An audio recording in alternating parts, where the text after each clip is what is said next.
नमस्कार. MS PowerPoint भाग 3 यामध्ये सर्वांचे स्वागत आहे.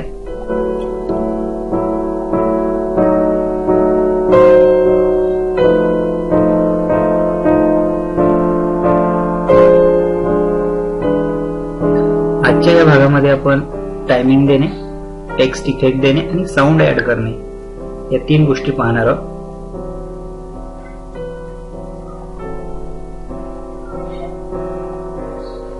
तर ही आता आपण मागच्या भागामध्ये जी स्लाइड क्रिएट केली होती ती स्लाइड आहे, तिला प्ले करून बघूया अॅनिमेशन पॅन मध्ये. तर ही बघा, या प्रकारे आपण अॅनिमेशन वगैरे ऍड केले होते. अशा प्रकारे आपली स्लाइड तयार झाली होती. ओके, आता बघूया या प्रत्येक टेक्स्ट बॉक्स असेल किंवा इमेजेस असेल ह्याला आपण अजून फंक्शन कसे ऍड करता येईल ते बघूया. तर इथे बघा, इथे ठीक आहे, या टेक्स्ट बॉक्सवर क्लिक केल्यानंतर इथे ते दिसणार आहे आणि इथे एरोवर ज्यावेळी आपण क्लिक करतो टायमिंग म्हणून एक ऑप्शन आहे, त्यावर आपल्याला क्लिक करायचं आहे. त्यानंतर बघा स्टार्ट इथे ऑन माउस क्लिक आहे, त्याला आपल्याला चेंज करून आफ्टर प्रिव्हियस करायचं आहे. हे कशासाठी, तर हे जे टेक्स्ट बॉक्स आहे याच्या आधीची जे काही प्रोसेस होईल त्याच्या लगेच आफ्टर म्हणजे त्याच्यानंतर ही आपोआप डिस्प्ले होईल. इथे माउस क्लिक करण्याची किंवा कुठलीही कीपॅड वरील बटन दाबण्याची गरज नाही. त्यानंतर इथे तुम्ही डिले करू शकता की याच्या आधीची जी डिस्प्ले होणार आहे त्याच्यानंतर किती वेळाने हे टेक्स्ट बॉक्स किंवा हे ऑब्जेक्ट डिस्प्ले व्हावं हे आपण इथे ऍड करू शकतो. त्यानंतर ठीक आहे, त्यानंतर रिपिटेशन वगैरे करायचे असेल तिथे वेगवेगळे फंक्शन्स आहे, तुम्ही एक एक करून बघा आणि तुम्हाला जे आवडेल ते तुम्ही इथे त्याचं सिलेक्शन इथे करून घ्या. ठीक आहे, इथे मी काय केलेलं आहे. त्यानंतर बघा इथे इफेक्ट मध्ये इथे साऊंडचा एक ऑप्शन आहे, इथे बाय डिफॉल्ट नो साऊंड आहे, तुम्ही ते सिलेक्ट करू शकता. ओके, याला क्लिक केल्यावर इथे साऊंड ऑलरेडी आहेत, त्याच्यापैकी तुम्ही एक सिलेक्ट करू शकता. ठीक आहे, तर मी इथलं कुठला तरी एक साऊंड सिलेक्ट करतो. तर हे पहिले जे वर्ड टेक्स्ट बॉक्स आहे त्याच्यासाठीच हे आपण साऊंड इथे इफेक्ट मधून ऍड करतोय. ठीक आहे, एक केलेलं आहे साऊंड सिलेक्शन. ठीक आहे, खालचं बाय डिफॉल्ट जसं ठेवलं तरी चालेल, कारण आता आपण फर्स्ट स्टेप शिकतोय, हे पुढे आपण सांगणार आहोत. तर बघा, गुड, अशा प्रकारे इथे साऊंड ऍड झालेला आहे. त्याचप्रमाणे आता आपण इथे जसं ऍड केलेलं आहे त्याचप्रमाणे आपण दुसऱ्याला पण ऍड करू शकतो. तुम्हाला जर हा साऊंड आवडला नसेल तर तुम्ही आणखी त्याच प्रोसेसने जाऊन तो साऊंड चेंज करू शकता.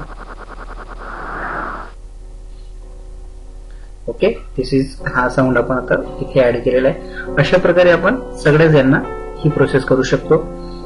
जसं आता दुसरा आपण टेक्स्ट बॉक्स घेऊया, जसं बेस्टचं जे टेक्स्ट बॉक्स आहे तो आपण सिलेक्ट करूया. ओके, प्ले करून बघतो. बघा साऊंड आलेला आहे. ठीक आहे, पहिल्याला इथे साऊंड ऍड झालेला आहे.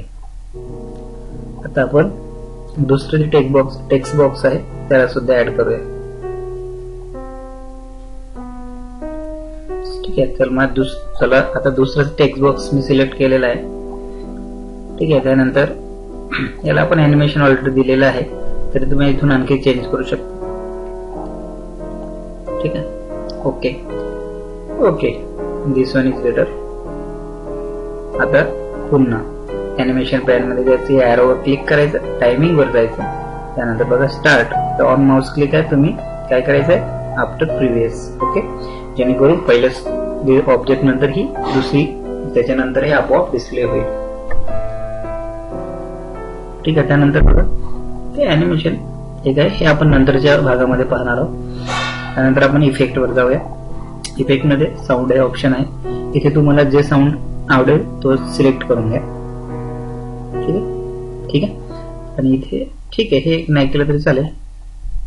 ओके, सो येस, इथे पण साऊंड ऍड झालेला आहे. अशा प्रकारे तुम्ही प्रत्येक ऑब्जेक्टला साऊंड ऍड करू शकता. चला इथे पण ऍड करूया. तुम्ही इथून अजून अॅनिमेशन मागच्या सारखं चेंज करू शकता. ठीक आहे, आता तिसऱ्याला पण आपण सेम हे देऊया, इफेक्ट मध्ये टायमिंग देऊया, साऊंड देऊया. ठीक है, चलो इसको भी ऍड कर दिया अपन ने। आता आपण प्रत्येक ऑब्जेक्टला असंच साऊंड ऍड करूया। ठीक आहे, याला पण ऍड करूया साऊंड। पुन्हा यावर क्लिक, टायमिंग, ठीक आहे, इफेक्ट, ठीक आहे, हे बाय ऑन माउस क्लिक आहे, याला आफ्टर प्रिव्हियस करायचं आहे। ठीक आहे, त्यानंतर साऊंड सिलेक्शन करा, ओके करून।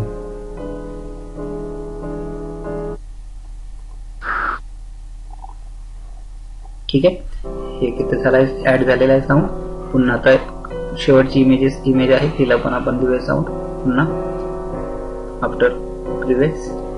ठीक आहे, इफेक्ट मध्ये साऊंड आणि जो तुम्हाला आवडत असेल तो। ठीक आहे, आता शेवटच्या याला पण असं देऊया।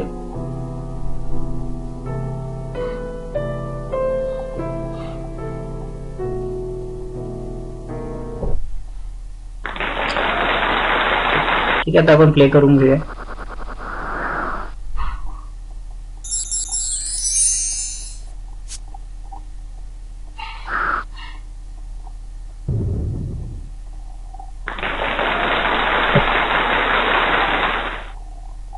नाईस, अशा प्रकारे आपली जी स्लाइड आहे त्यामध्ये आपण इमेजेसला पण हे वगैरे दिलं आहे, स्लाइडला व्हॉल्यूम वगैरे इन्सर्ट केलेला आहे, साऊंड, त्यानंतर टायमिंग वगैरे हे पण ऍड केलेलं आहे। तुम्ही एकदा प्रयत्न करून बघा, काही अडचण आल्यास तुम्ही माझ्या युट्यूब चॅनलच्या व्हिडिओची मदत घेऊ शकता।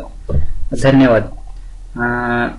माझ्या युट्यूब चॅनलला सर्च करण्यासाठी फक्त तुम्ही युट्यूब मध्ये रजनीकांत मेंढे म्हणून सर्च केलं तरी माझं युट्यूब चॅनल तुम्हाला डिस्प्ले होईल। आणि हो, व्हिडिओ बघितल्यानंतर सबस्क्राईब करायला विसरू नका। धन्यवाद।